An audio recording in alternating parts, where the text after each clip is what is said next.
Hi, I'm James from the Icon Map team. In this more in-depth video, we're going to have a look how to get started with the Icon Map Slicer visual. Now, I'm assuming that you already know how to add Icon Map Slicer into Power BI Desktop, and you've got yourself set up with a developer key or a user license. If you haven't, then check out our Getting Started videos on how to do both of those things before starting on this one. So we're going to kick off here in Power BI Desktop. I've already brought some data in. It's open crime data from data.police.uk, and we've got a data set representing crimes that have occurred in London.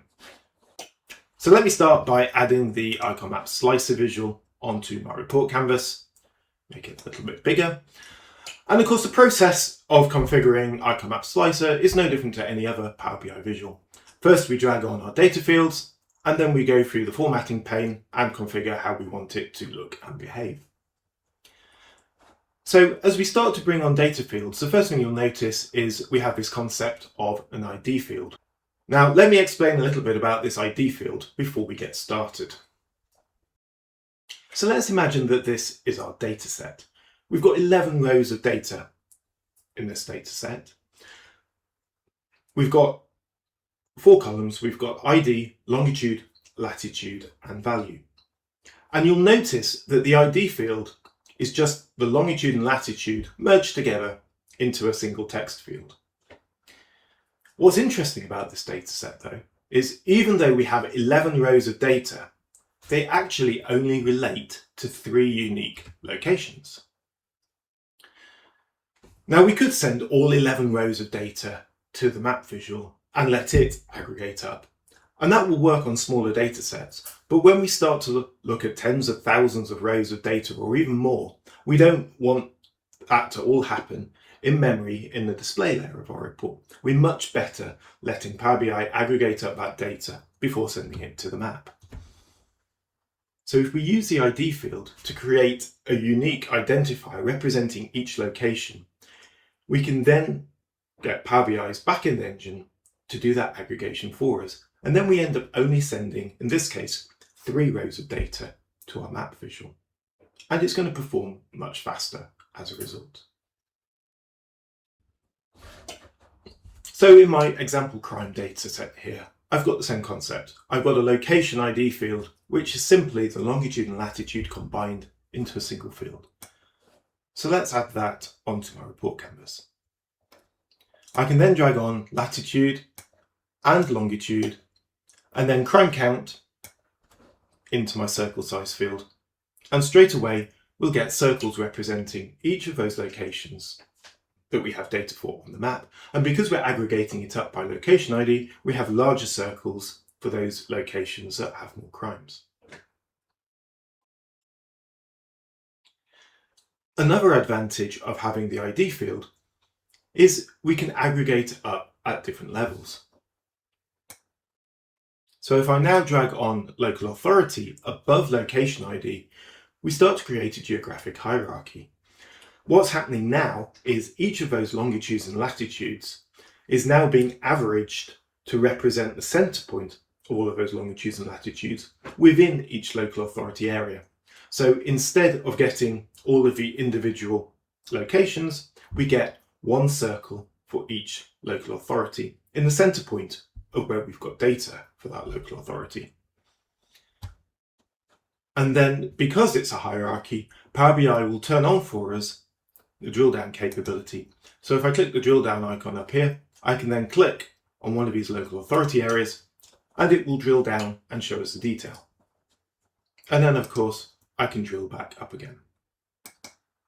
So now we've assigned our data fields to the map, it's time to look at the formatting options in the formatting pane. So if I click the Format Your Visual button here, and what I'm going to do is expand this section out so we can see the full names of each of those sections. And I'm going to walk you through now each of the different formatting pane options. So let's start with map background.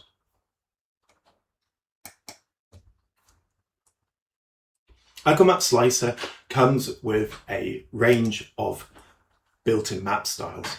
Most of these are based on OpenStreetMap data, and they come in different styles, including colourful ones, darker ones, much paler light ones, my favourite here, DataViz, or some with more traditional OpenStreetMap styling. Also included are layers for Great Britain only, provided by Ordnance Survey.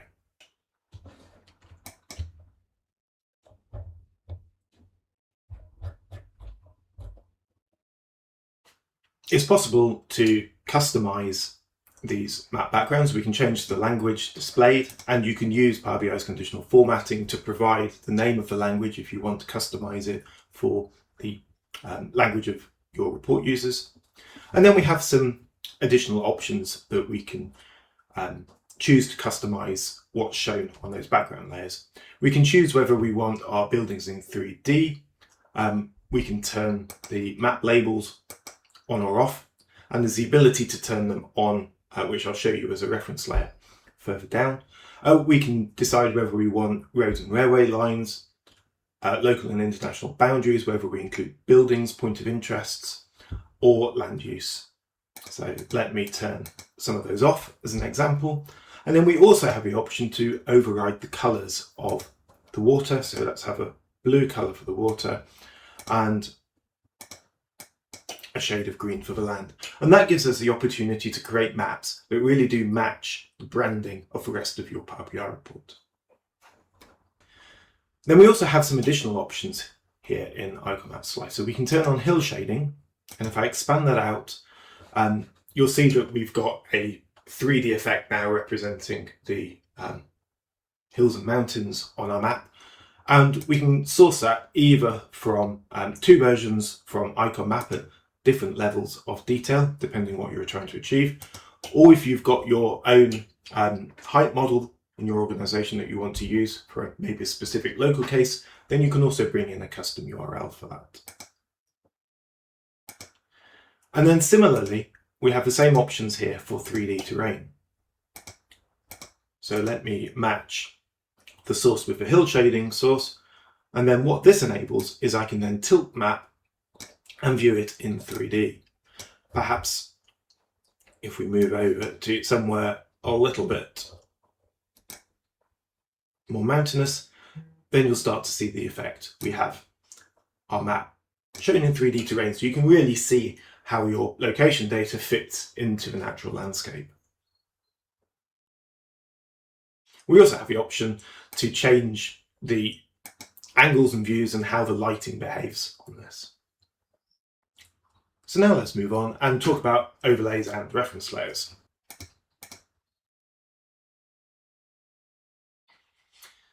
So the first option that we have here is map labels. So let's say we've turned off the labels on our background map. And if I turn them on here, you'll notice that our labels now appear over our circles, whereas previously our labels appeared behind the circles. And the reason for that is this Z index field here. The Z index is available for all of our layers, and it determines the order that those layers appear on the map. So the lower the number, the closer it will be towards the background of the map. The higher the number, the closer it will be towards us, the viewer. So if I scroll down and just quickly expand out the circle configuration, you'll see that it has a Z index of 405, which is a lower number than 440 that we have configured on our labels. So our labels are going to appear on top of our circles. In terms of configuring the labels themselves, you'll be able to pull through the labels from all of our different background map styles. Or alternatively, you can pick custom, and then you can change the colors of different types of labels, and also the outline of those colors as well. Okay, so daylight terminator. The daylight terminator shows the daylight curve in real time of where it's night and day on the map. And this is constantly updating, so let me zoom in here, and every second you'll see that daylight terminator move across the map, representing the current picture. Of course, you can change the Z index, but you can also change the colour that's drawn in as well. Right, I'll talk through the other two for now. So vector tiles. Vector tiles allows you to bring on additional map layers on here. So, for example, you might want to bring on Open Railway Map layers showing all of the railway network for the world as a vector tile layer. You can do that by putting in the appropriate URL. We've got more information in this on our documentation section on the website. Similarly, raster tiles. This is a really useful way of bringing in satellite imagery from third-party providers such as MapTiler. You can put in the URL template there for raster tiles, and you'll get a satellite layer appear over the background map. And finally, we also have the option to bring in a custom GeoJson as your shapefile or KML layer. If I turn that on, you can source that either from a URL, or you can upload the file to exist inside of your Power BI report. So if I turn that on, you'll see that we get a configuration and a formatting option for that uploaded file. If I expand out the configuration and click the display file upload button, we then get the option to either drag that file onto the visual, or we can click the upload button and pick, in this case, a zip containing all of those Esri shapefile components.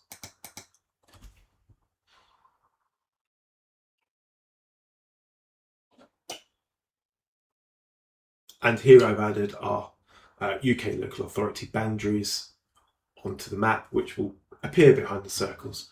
And then if I expand out the formatting pane, I can change the transparency of that fill so that it becomes transparent and we just see the outlines. Of course, I can configure those, change the fill and the colour, etc. So now I'm going to run through data layers, and I'm going to start off by talking about circles. So you'll see that when we added our data fields on, we've added on the fields that are required to display circles, namely ID, longitude, latitude, and circle size. The other requirement to display circles is that we have the circle data layer enabled here. When you enable that option, you'll find a circles configuration and a circles formatting option displayed. I'm just going to quickly walk through some of these configuration options. I'm not going to talk about them all in detail. We have documentation on the website that goes through each setting in lots of detail. Okay, so let's start with size behavior. By default, the circles will be drawn on the map based on the relative size, where the locations with the smallest amount of crime will be displayed 5 pixels wide, and the locations with the largest amount of crime will be displayed 30 pixels in size, and all of the other locations scaled in between the smallest and the largest. But we also have two other options for formatting circles, and they allow you to specify the size explicitly. So rather than passing in a range of values in that size field, you can pass in the exact value that you want that circle to appear, either in pixels or in meters. And the difference between them, let me just quickly explain, is if you choose pixels, as you zoom in and out on the map, those circles will stay exactly the same size on the screen. But the amount of distance they take up on the map will change as you zoom in and out. So pick this circle here near Mayfair. As I zoom in, it takes up less and less space on the ground, even though it stays the same size on the screen. Alternatively, if I was to choose size in meters, now when I zoom in and out, the circles appear to get smaller or larger on the screen, but the amount of distance they take up on the ground doesn't change.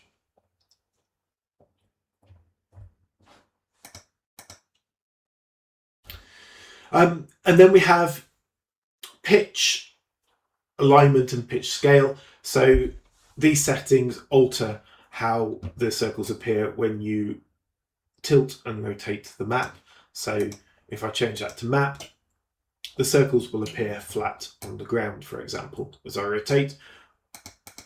Whereas if I choose viewport, then they stay always facing towards the viewer.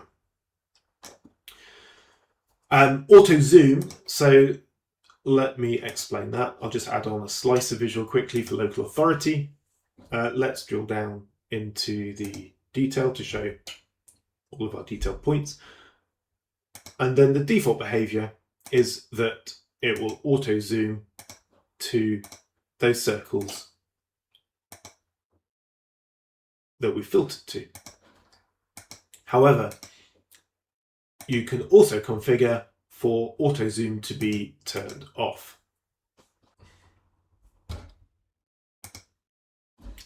And then again for tooltips, you can say whether you want tooltips to appear for the circle layer or not, and whether you can click on those items to make them selectable. You'll notice that those three settings all have the FX button, which allows you to pass in a yes or no value on a location by location basis. So you can have some circles that have tooltips and some circles that don't have tooltips, some that are selectable and some that aren't. And then we have Z-index setting that we've already talked about, and minimum and maximum zoom that will determine the zoom levels that circles appear at. We also have the EPSG. This relates to the coordinate system.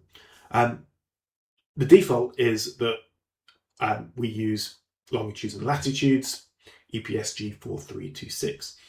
However, many countries have their own coordinate systems that are default. So for example, in the United Kingdom, a lot of our open data sets use British National Grid coordinates. So we can use eastings and northings instead of longitudes and latitudes, but we would need to change this EPSG number to represent the one for, in that case, British National Grid. So I would change it to 27700, in that case, the code that represents British National Grid. And then Icon Map will on the fly translate all of those eastings and northings to be longitudes and latitudes to display on our Power BI map. So those are the configuration settings. And then we have the opportunity to format our items. So things that we can change the outline color. So we could have black outlines on our circles. We can change how transparent that outline is. We can also change how blurry it is too. Let's go up a bit more, give our circle some blurry edges. We can change the fill colors in here. The fill colors can either be a specific color. You'll see that all of our formatting options support conditional formatting. So we can just use Power BI's inbuilt options to maybe set a gradient based on the amount of crime, so that locations with more crime have a darker fill color. And of course, we can change the transparency of that as well. So that's circles. Now we're going to have a look at 3D columns. So I've turned the circle layer off and I've turned the column layer on, and it looks like we're getting nothing displayed on the map. And the reason is we don't have the appropriate data configuration for 3D columns to display. So whereas we needed ID, longitude and latitude and circle size to display circles on the map, for 3D columns we need to pass in data into ID, longitude, latitude, and instead of circle size we use column height. And then we get our columns appear on the map. Let's drill down and view our more detailed data for this. I can zoom in and now you can see our 3D columns on here. And I'll quickly walk you through the configuration options. So we get those initial behavior options in there. And then in formatting, we can choose whether we want square or round columns.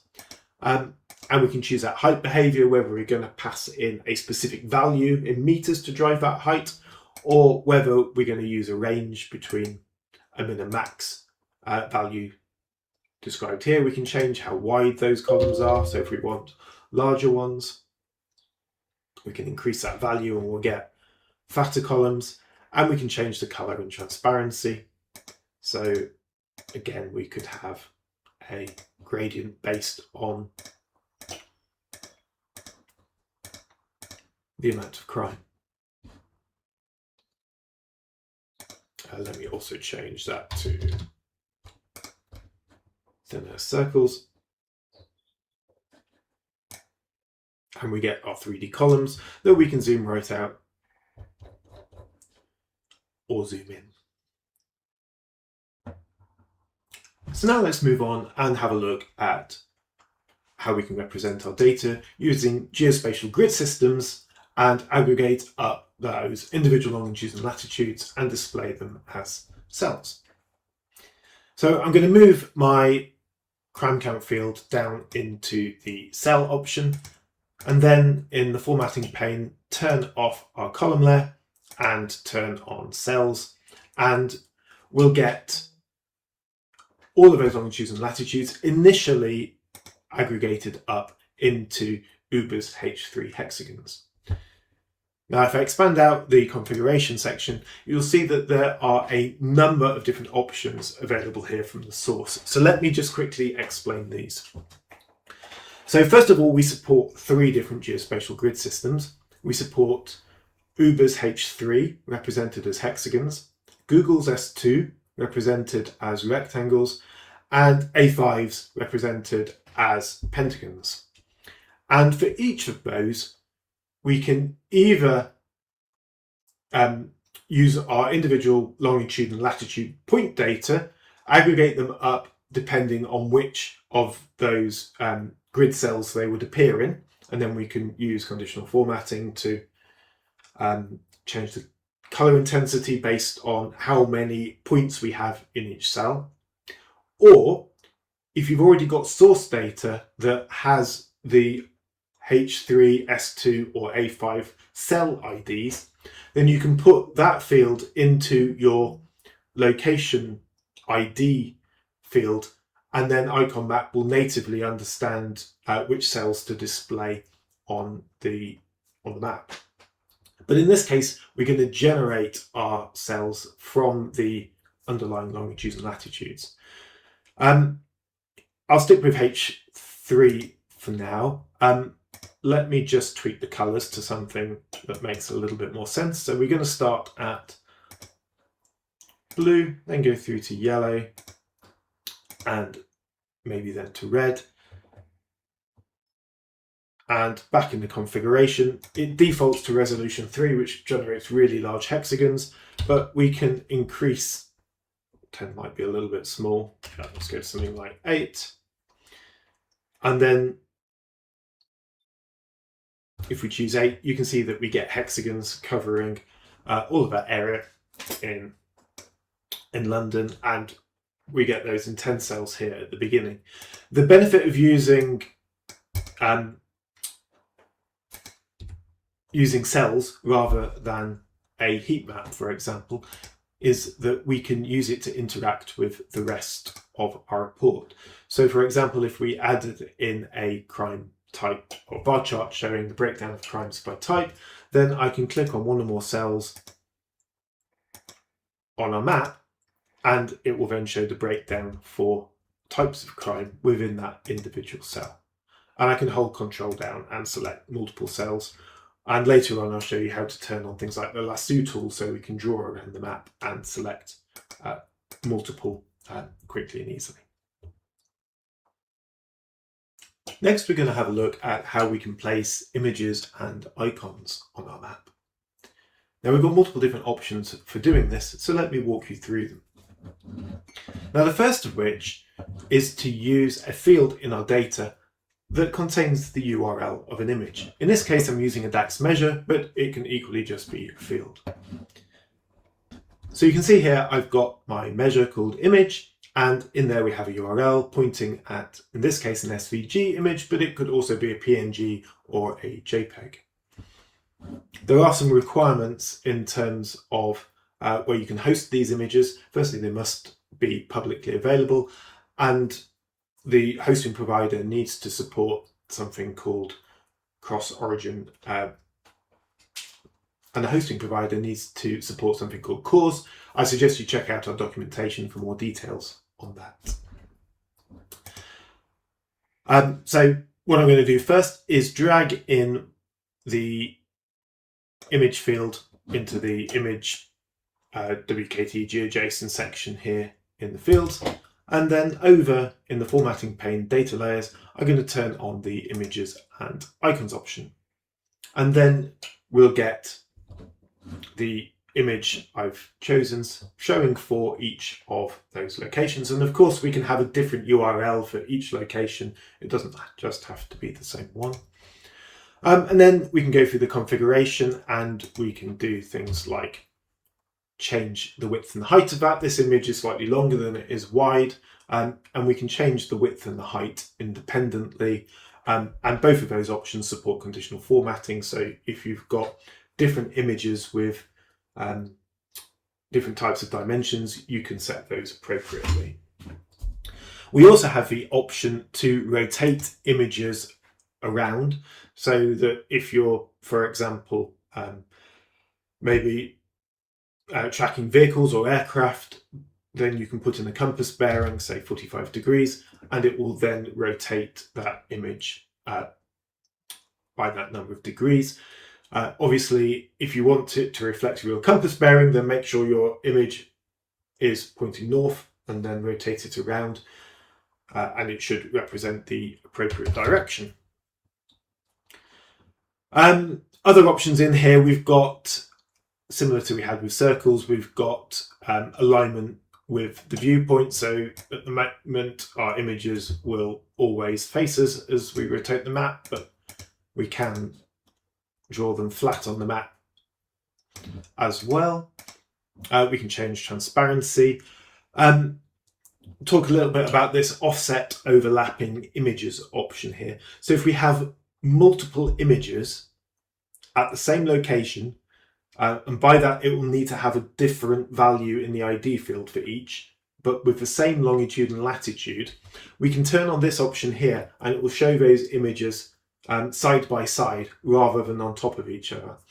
So this is quite useful if you're using images or icons to represent incidents that are happening. If you have more than one incident in the same location, then they don't all get hidden and you can see all of the incidents happening at that location at the same time.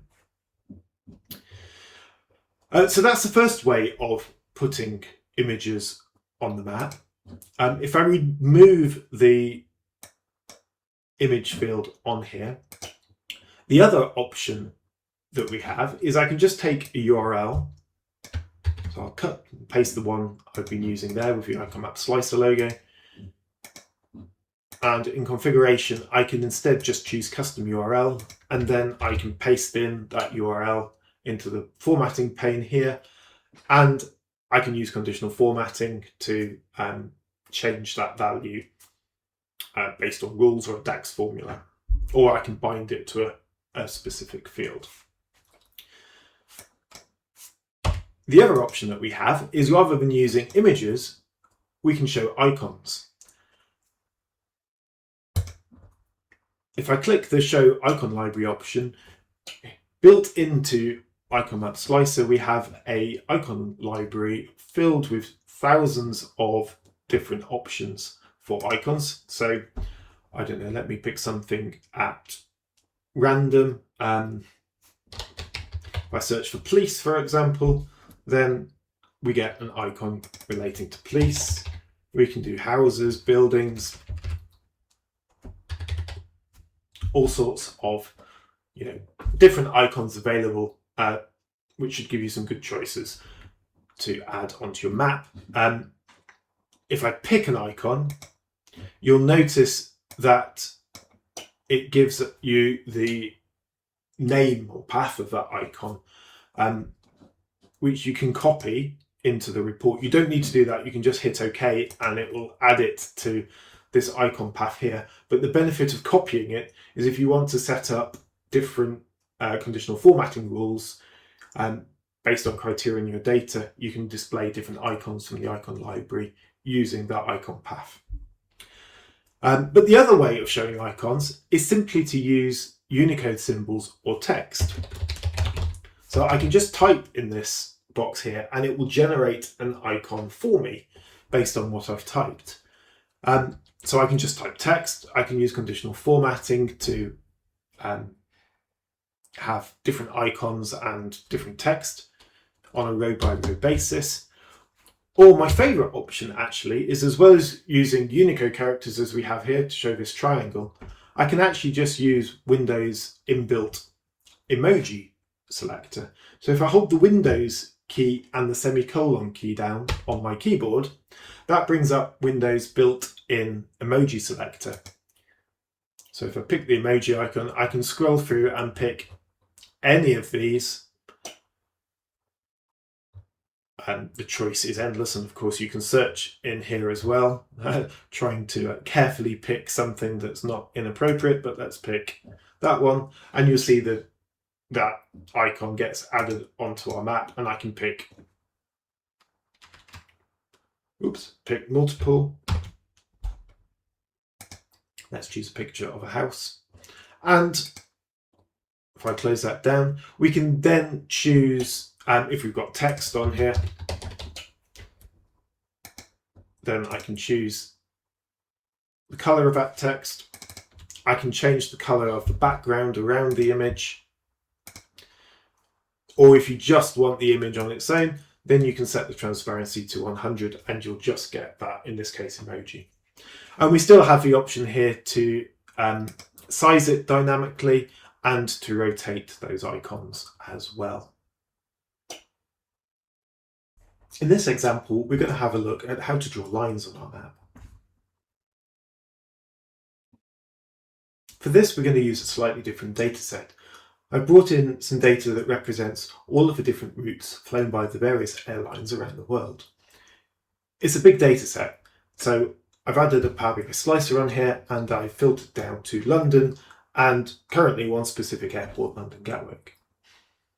And rather than jumping straight into Icon Map, I've added a table visual to show what the data will look like as it's put into Icon Map. So we've got an ID field. The ID field contains the origin airport and the destination airport combined into a single field. And that gives an identifier that represents that particular route. Then we've got the origin airport's latitude and longitude. And we've got the destination airport's latitude and longitude. So let me remove the table visual, add on Icon Map Slicer, and we'll reproduce that configuration. So let me bring on route ID, we'll bring on source airport latitude and longitude, and we'll bring on destination airport latitude and longitude. Now, if you notice while we're doing this that the aggregation type, like it has done here, has changed to sum, make sure that you change it to average if you've got more than one longitude and latitude per route ID. Otherwise, you'll end up aggregating up those longitudes and latitudes and they won't make sense. In the formatting options, I'm going to turn off the circle layer and I'm going to turn on the lines layer. And straight away, we get a representation of all of those different routes that airline covers. I'm not going to change anything in the configuration options for now.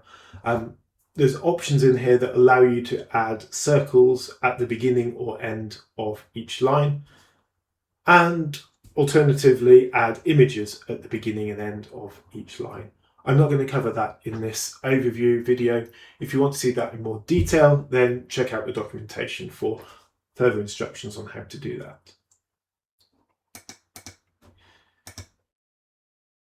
In the formatting options, we've got ability here to change how these lines are drawn. The default is to draw them as straight lines from the origin to the destination. We can also change that to be shortest path.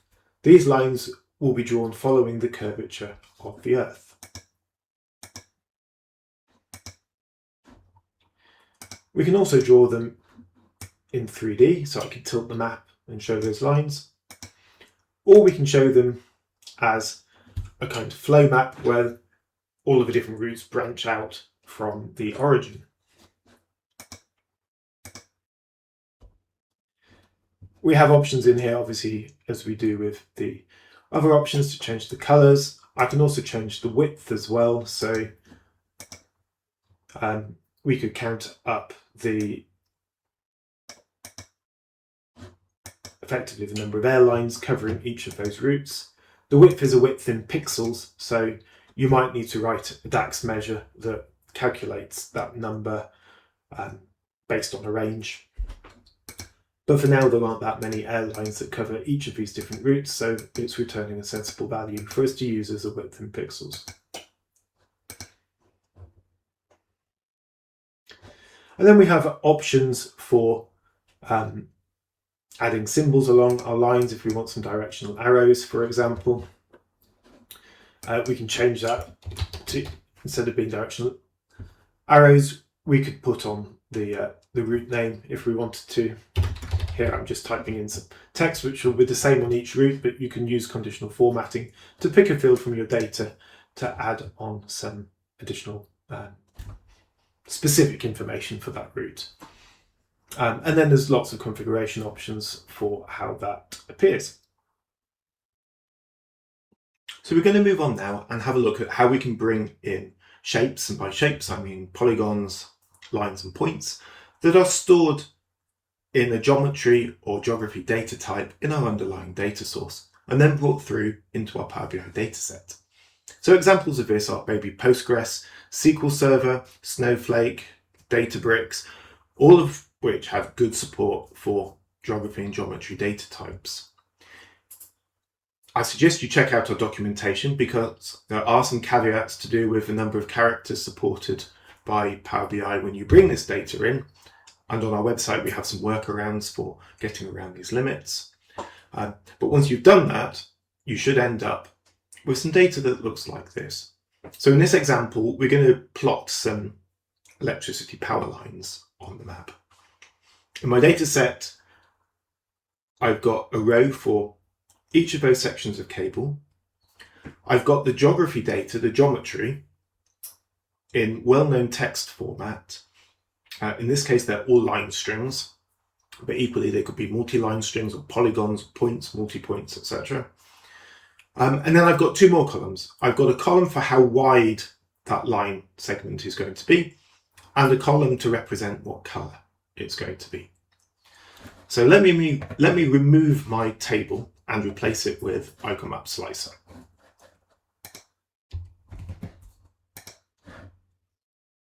So let's add on Map Slicer onto the map. Then I'll bring in my ID field, and then I'm going to drag on that well-known text field containing our geometry down here.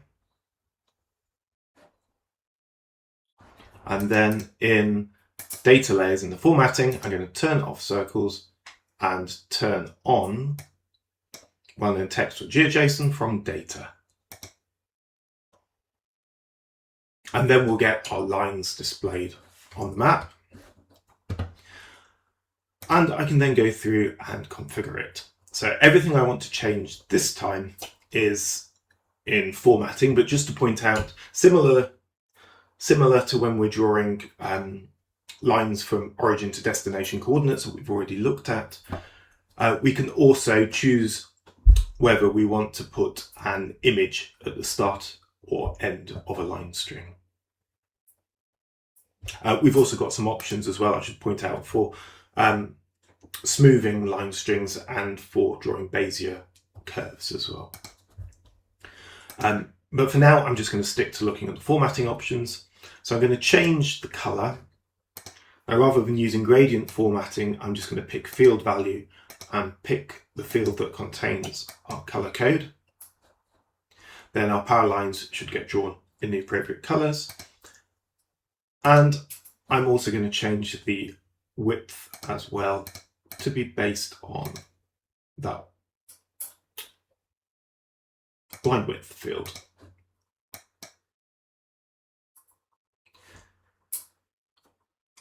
And then the only other thing I'm going to do, because I've actually got more than 30,000 rows of data, I'm just going to increase that row limit up to 60,000 rows.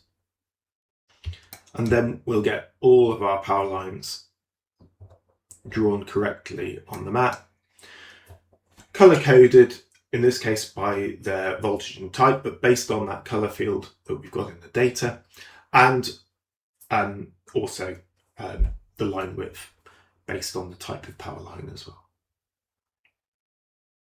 In this section, we're going to have a look at how we can bring in an external file, such as an Esri shapefile, a GeoJson file, JSON file, or KML file, that contains, for example, some boundaries, lines, polygons, or points, and then join that file to our Power BI data, and then apply conditional formatting, or use it to filter the rest of our Power BI report. Now we're going to return back to our crime data, and we're going to create what's known as a choropleth map, or in Power BI terms a filled map, using census areas. So this is our original data source in the UK's Office for National Statistics, showing all of those census areas across the whole of England and Wales. Now, if I click on one of these areas, you'll see that each of those census areas has a number of properties, including what's known as the LSOA code, the Lower Super Output Area code. I've also got this same code in my Power BI data. So when I get to importing this file into IconMap, I'm going to use this field here, this LSOA 21 code, to join to the equivalent LSOA 21 code field that I've got in my Power BI data. It will then use this field to create the join between the Power BI and the file we've just imported to enable that conditional formatting and filtering. So I've downloaded this file as an Esri shapefile. We could also have chosen GeoJson or KML here. So let me return to Power BI Desktop, and I'll add IconMap Slicer onto my report. Now you remember right at the beginning when we started plotting on points onto the map, I talked about the ID field representing the level of geography that we wanted to show on the map. So it's no different here. We're going to show census areas. So I'm going to drag on the census area code into the ID field. But we also need to tell IconMap which field it's going to join to that shape data. So I'm going to drag the LSOA code also into feature reference, because it's a feature reference field that it uses to make that join. Now in the formatting options, of course, I'll turn off the circle layer, and in this case I'm going to turn on the GeoJson shape KML from file option. And then down here you'll see that we get lots of new options available. So I'm going to start with setup. Now we have options to set this up for either drill down or showing multiple layers of files at the same time. We're only going to configure one layer here, so it doesn't matter which I choose. And then we have the option to reference that external file, either directly from a URL where we pull it in from a remote source on the web, or in this case, I'm going to upload it and store it inside of Power BI. We also have some options in here for when we do import that file for automatically simplifying the shapes in that file to make it smaller and use less space in Power BI. Now the defaults here should work for the majority of filled maps. However, if you are going to bring in really detailed shapes, for example building outlines, then you may find that you need to increase or change, I should say, the degrees of simplification, and you can just replace that with 0 and then it won't simplify the shapes at all. And then likewise the precision of coordinates. 5 decimal places should be sufficient again for most shapes, but if they're super detailed then you might want to increase that number. I'm going to leave it as the defaults for now. Now if I expand out the configuration section, you'll see this first option here gives us the ability, when I turn it on, to either drag in a shapefile from our local PC or click the upload button and select it. Now I've downloaded those census areas from the Office for National Statistics as an Esri shapefile. Now Esri shapefiles are made up from multiple component files. So if you are using Esri shapefiles, you need to make sure that they are included all together in a single zip file. And that's the file that we'll import into IconMap. Now this is quite a large file because it's quite detailed. It's 16.5 megabytes. I wouldn't recommend bringing in anything larger than that because, bearing in mind this is compressed and it's going to get bigger when we uncompress it and store it in Power BI. But you can see here it's brought in all of those census areas, and in my slicer over here on the right I've got London selected. So it's been able, because it's only got the shapes referencing London at the moment, it's been able to join all of these shapes in blue to my Power BI data, but we've still got all of the census areas for the rest of the country that it's not able to match, and these are shown in grey. So the ones that it hasn't been able to match, we term unmatched, and we've got some options here for changing the formatting of those. We can change the fill and the outline colours and the transparencies and the line widths.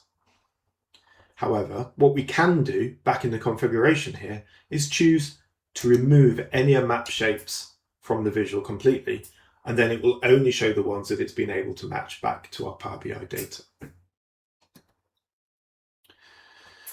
It's also worth mentioning up here that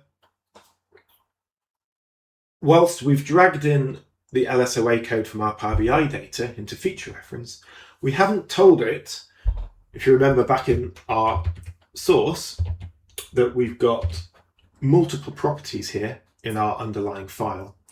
What IconMap has done is it's gone through and found the first one that it's found a match in, and it's reused that for the rest of the file. However, if you've got the same type of values in multiple properties in your file, then you might get some false matches. So I would actually recommend that you pick manually the correct property in your source file to match to your feature reference Power BI data field. You should find that it also improves performance, because it doesn't have to do that initial process of finding a first match.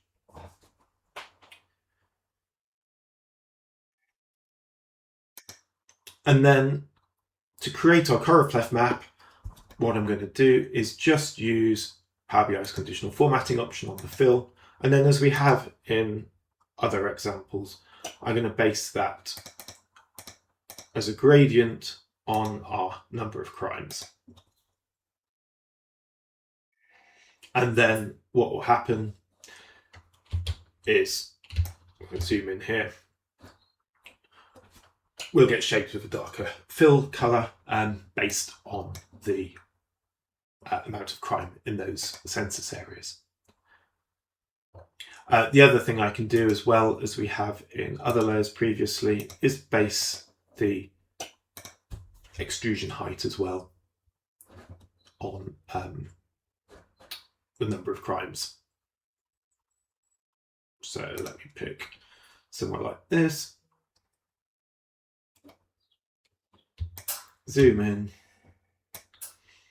and you'll see that we get a 3D effect for those census areas with more crime. So next up, we're going to have a look at vector tiles. Now, vector tiles are essentially is a technique that we can use to take large amounts of vector data, such as polygons, lines, and points, and divide them up into rectangles with an appropriate level of detail for the zoom level of the map that we're currently in. And then as we browse around the map, it only requests those rectangles or tiles for the area that we're currently looking at. The end result is a much more performant map, and we don't need to import large external files into our Power BI report. Now, vector tiles can be sourced from a number of different places. So for example, Mapbox have a tiling service, you can pull in their layers. Likewise, Esri's ArcGIS. Or in my case, I've used a tool called Tippecanoe to create a vector tile file in a format called PM tiles, which is then just a single file containing all of those tiles, which I've uploaded into Azure Blob Storage. And that means I don't need a GIS server to point to. I can just reference that external file. So let me show you how this works and what it looks like. So we're going to use exactly the same configuration as we've just used for importing an Esri shapefile,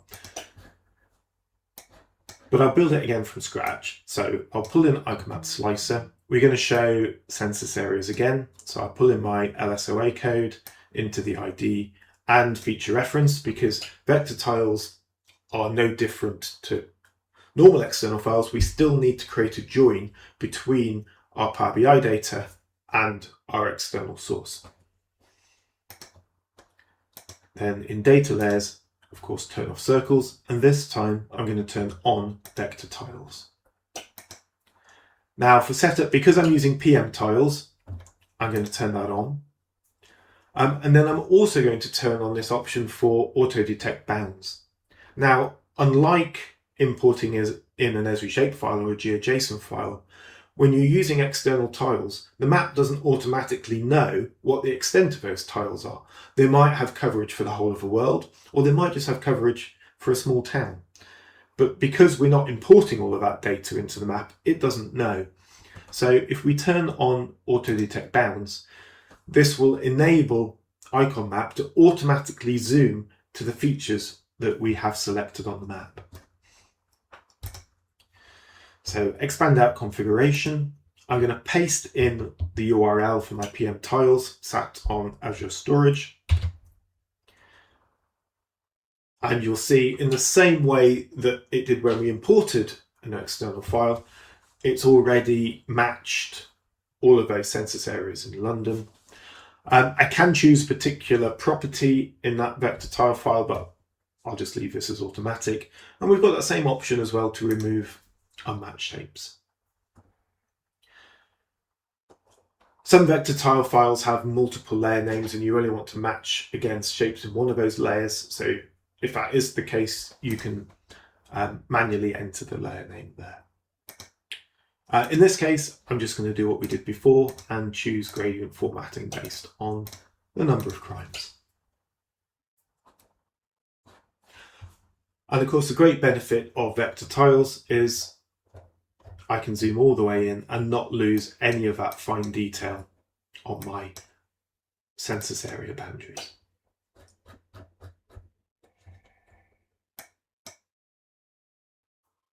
So returning back to our original crime data set with point data, I'm just going to quickly cover the topic of labels. So let's quickly add on some points, one for each local authority, and I'll just size it by the amount of crime. So we get a nice simple map. Then in our formatting options, I'm going to expand out labels. Now these labels relate to data labels. Now I can decide on a point-by-point basis whether I want to display a label by using the FX button, but in my case I'm just going to say yes and enable labels for all of them. The Z-index allows us to decide in relation to other layers on the map where our labels appear. And then I can either just type some text or pick a field from my data set. So it makes sense in this case to use the local authority name. And then we can go through it formatted. So we've got some options here for setting the size. The size starts off at font size 16, but we also have the option to change the font size so it can either become bigger or smaller as you zoom in and out on the map by changing the font min and max zoom. And obviously the font size at those min and max zooms. We can change the color in here. I'll just leave it as black. I'll start with the container first. Let's get rid of the transparency and let's give us a little bit of a rounded border on these boxes. Actually, maybe we'll go a little bit more than that. And now let me talk about alignment. So first of all, I'm going to turn on avoid overlapping so that then we don't get labels appearing on top of each other. At the moment, our labels are appearing in the center of our circles, which in some cases completely obscuring them. So we can choose to show them above, below, or to the left or right. In my case, let's show them below. And let's give ourselves a little bit of white space around the text as well, which makes our labels nice and clear.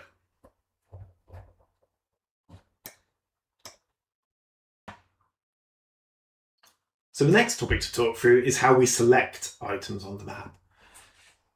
So let me expand out the selection item in the formatting pane and walk you through the options here. Now in the OpenMap Slicer visual, it's able to select items on the map more performantly than OpenMap Pro, for example, because it uses a different API to make those selections, making the visual behave like a Power BI slicer. That said, Power BI can still take some time to make those selections in the backend and apply that filter. Therefore, so that we don't hang the report, we limit the number of selections to 5,000 items. However, if you want to increase this limit, then you can increase the number from 5,000 in this text box, but beware that going beyond the 5,000 setting may result in the Power BI report pausing for a while Power BI makes that selection in the background for you. Now with that in mind, let me walk you through these remaining sections.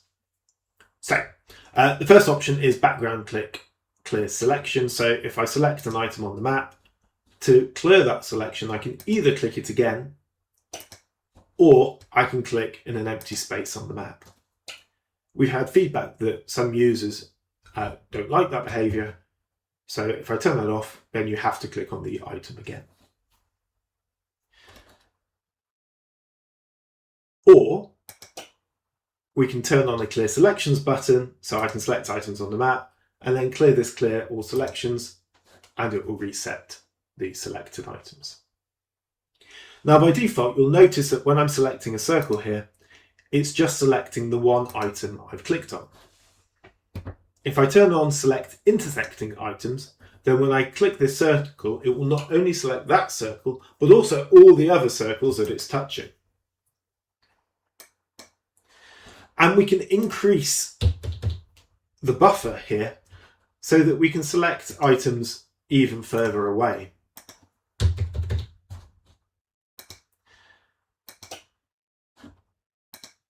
Now, there's some inventive uses of this. So imagine that we've got a polygon representing a building outline, and around that are a number of parking spaces. You could use this option to select all parking spaces within, say, 10 meters of our building. Or if you had a store and customer locations, you could click the store and it would select all customers within a kilometre radius of that store, for example. So lots of interesting use cases for this option. And then we've got two other options down here for circle select and lasso. Let me start on lasso because that's more familiar. So turning on lasso will give us the lasso option there, and then I can just draw around the shapes that I want to select.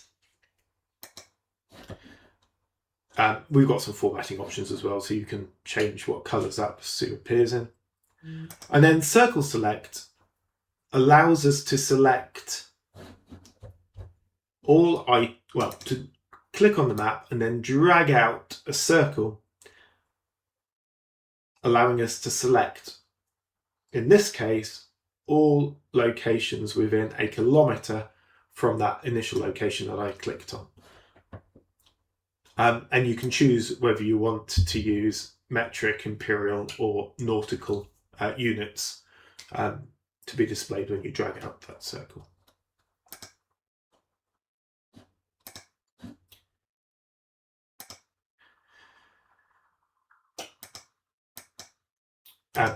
Worth noting as well, as I've just expanded it, that you can also tweak the transparency levels for when you have an item selected as to how transparent the selected item is versus the unselected items.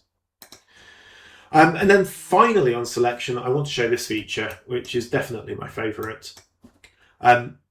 So if we configure the selection by map location, it will automatically apply filters on your report based on longitude and latitude of the visible range that the map is currently looking at. So let me pick a longitude and latitude field from my data. Now, interestingly, at the moment, I'm using longitude and latitude to display items on the map, but actually the fields that you pick in here don't need to be used on the map, and they don't even need a relationship between the tables being used to display items on the map and the table that you've chosen these fields from. It can be completely independent. And now as I zoom in on the map, you'll notice that my bar chart here on the right will change its values for only those within the range of what we're showing on the map. So super powerful feature for showing location-based insights. So the next section to talk about is the control section. So this determines the user interface elements that appear on our map. We can modify the size of these if you need to make them larger or smaller. And then we have options to turn the individual controls on and off. So if you want the zoom controls off, we can do that. Likewise, the pitch and bearing controls that allow us to tilt and rotate the map. That clear selections button that we talked about earlier. Now this is particularly useful for display zoom level control. So this shows the zoom level that we're currently looking at the map. So as I zoom in and out, you'll see that number change, particularly useful when you're configuring some of those formatting elements that depend on zoom level. Then we've got options to turn on and off scale. So the scale appears down in the bottom left-hand corner. We've got an imperial scale at the moment. We can turn on a metric and nautical miles scale, or turn them all off. And then finally, we have this additional attribution section down here in the bottom right. Now, there will be some items that appear here by default that you can't turn off that are legal requirements, licensing requirements based on our base mapping. But if you bring in additional layers onto your map, you might find that you need to adhere to those licensing conditions and add additional attribution onto your map. So if I add on some additional text there, you'll see that it appears as additional attribution alongside the default text. And then the final option to talk about is this combined tooltips option. By default, when I hover over an area on the map, you'll see that we get a tooltip relating to the item on top. If I select Combine Tooltips, we get a tooltip that shows the combined values of all of the items at that particular mouse pointer location. So that's all I'm going to go through in this initial getting started video. As I've mentioned throughout this video, it's definitely worth checking out the documentation on icon-map.com. You can find it by navigating down to products and choosing documentation from the submenu. You'll find lots of additional videos within that documentation referencing additional features. For example, if you wanted to add multiple different types of layer on the map at the same time, there's a specific video going into that topic in detail. If you've got any further questions, you need some more help, then please do reach out to us at support@iconmap.com. And we'd love anyway to hear how you're getting on with IconMap and what you're using it to build.